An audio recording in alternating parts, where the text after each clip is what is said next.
पाहूयात रिसेप्शनिस्ट मराठी तरुणीला परप्रांतीय तरुणाने मारहाण केल्याची घटना घडली। मीरा भाईंदर नंतर कल्याण डोंबिवलीत मराठी माणसासाठी आता लढा सुरू झालाय। पोस्ट करत एकत्र येण्याचं मराठी एकीकरण समितीने आवाहन केलंय। उद्या मानपाडा पोलीस स्टेशन जवळ येण्याचं आवाहन करण्यात आलंय।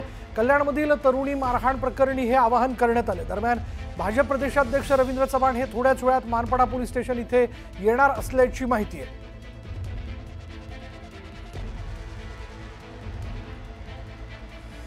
आपल्याबरोबर मराठी एकीकरण समितीचे अध्यक्ष गोवर्धन देशमुख आपल्यासोबत आहेत। गोवर्धन देशमुख जी, काय यापुढे आपण भूमिका घेतली आहे? आणि अत्यंत संतापजनक घटना आहे आणि महाराष्ट्रामध्ये गेल्या अनेक वर्ष जर आपण पाहतोय तर हा परप्रांतीयांचा माज वाढलेला आहे आणि याला हे राजकीय लोक जे राजकीय पुढारी आहेत ते खतपाणी घालतायत, म्हणून हा माज वाढलेला आहे। स्वतःच्या राज्यामध्ये जशी गुन्हेगारी चालते त्याच प्रकारे ही गुन्हेगारी आता महाराष्ट्रात होऊ पाहते।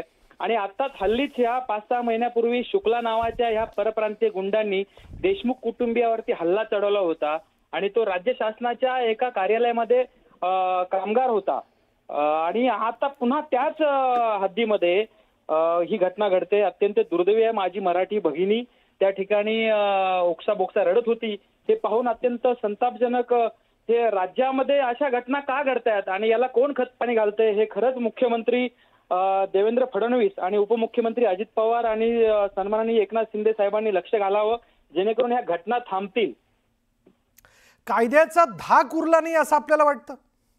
कायद्याचा धाक उरला नाही आहे। स्वतःच्या राज्यामध्ये गुन्हेगारी ज्या स्वरूपाची चालली जाते, पोलिसांचा धाक नाही आहे, कायदा सुव्यवस्था मानली जात नाहीये, पोलिसांसमोर गुन्हेगारी घडली जाते, तोच प्रकार या ठिकाणी सुरू आहे। आमचं कोण वाकडं करणार या मुजोरीमध्ये हे जे परप्रांतीय सध्या दिसत आहेत, अशीच घटना विरारमध्ये घडली, अशीच घटना सांताक्रूजमध्ये घडली। त्या ठिकाणी परप्रांतीय काही लोकांनी डोक्यामध्ये कुंडी घालून जीव मारण्याचा प्रयत्न केला। तशीच घटना जुहू पोलीस ठाण्याच्या हद्दीमध्ये आता 3 महिन्यापूर्वी घडली होती, ज्या ठिकाणी महिला आणि त्याचे जे सहकारी होते त्यांच्यावरती हल्ला केला होता। म्हणजे हे जे राज्यामध्ये सुरू आहे अत्यंत संतापजनक प्रकारे सुरू आहे आणि राजकीय लोक फक्त मतांच्या ध्रुवीकरणामध्ये व्यस्त आहेत आणि कुठेतरी हा वाद आता मुद्दामून वाढवला जातोय।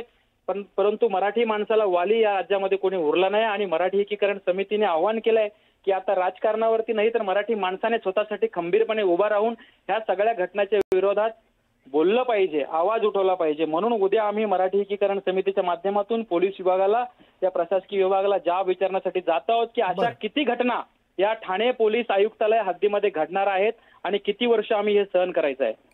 धन्यवाद आमच्याशी बोलल्याबद्दल। मराठी तरुणीला मारहाण करणारा तरुण सराईत गुन्हेगार आहे। 4 दिवसांपूर्वीच आरोपी गोकुळ झा जामिनावर सुटून जेलमधून बाहेर आलेला होता।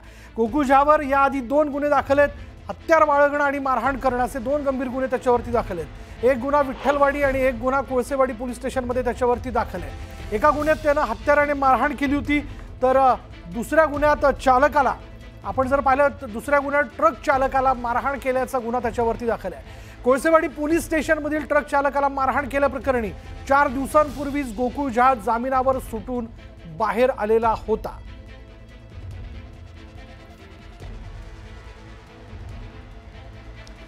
अधिक बोलणार आहोत आमचे प्रतिनिधी अजित मांढरे आत्ता क्षणाला आपल्या बरोबर आहेत। अजित, गोकुळ झाची नेमकी पार्श्वभूमी काय हे या घटनेनंतर विचारलं जात होतं। तो गुन्हेगारी पार्श्वभूमीचा असं कळतंय, पण एक नाही 2 गुन्हे त्याच्या विरोधात दाखल आहेत। अजित, विशाल, एवढंच नाही तर 4 दिवसांपूर्वीच गोकुळ झा जो आहे तो जेलमधून जामिनावर सुटून आला होता आणि तिथून आल्यानंतर तो त्याच्या घरच्यांसोबत म्हणजे बहिणीसोबत आणि आईसोबत त्या खासगी हॉस्पिटलमध्ये गेला होता, जिथं सोनाली काम करायची। सुरुवातीला तिथे गेल्यानंतर त्या मुलीशी तिच्या बहिणीचा वाद झाला आणि त्यानंतर याने गोकुळ झाने त्या वादामध्ये उडी घेत त्या तरुणीला शिवीगाळ करायला सुरुवात केली। दृश्यामध्ये आपण पाहिलं तर आई त्याला बाहेर काढते, पण तरी देखील तो ऐकत नाही आणि त्याने थेट सोनालीच्या छातीवर लाथ मारली। त्याच्यानंतर केस पकडून बाहेर खेचलं। हा गोकुळ झा आहे, सराईत गुन्हेगार आहे। याच्यावरती 2 गुन्हे दाखल आहेत। एक विठ्ठलवाडी पोलीस स्टेशनमध्ये गुन्हा दाखल आहे आणि दुसरा कोळसेवाडी पोलीस स्टेशनमध्ये दाखल आहे। जो विठ्ठलवाडीमध्ये दाखल आहे त्या ठिकाणी हत्याराने मारहाण करणे अशा स्वरूपाचा गुन्हा दाखल आहे, तर कोळसेवाडीमध्ये जो गुन्हा दाखल आहे त्यामध्ये एका ट्रक चालकाला गंभीररित्या मारहाण करणे अशा स्वरूपाचा गुन्हा दाखल आहे आणि त्याच पार्श्वभूमीवरती तो जेलमध्ये होता आणि 4 दिवसांपूर्वी जामिनावरती सुटून आला होता। म्हणजे ज्या पद्धतीने त्याने त्या तरुणीला मारहाण केलेली आहे, लाथेने मारलं, त्यानंतर त्याचे केस ओढले, यावरूनच स्पष्ट होतं की तो गोकुळ झा हा एक सराईत गुन्हेगार होता आणि ते आता त्याच्यावर दाखल असलेल्या गुन्ह्यावरून स्पष्ट झाले. धन्यवाद अजित या सगळ्या तपशिलाबद्दल. त्यामुळे गोकुळ झाचा शोध आता पोलीस घेत आहेत. अगदी 4 दिवसांपूर्वीच तो तुरुंगातनं सुटून बाहेर आलेला होता आणि त्याच्यावरती 2 गुन्हे जे आहेत गंभीर गुन्हे ते दाखल आहेत.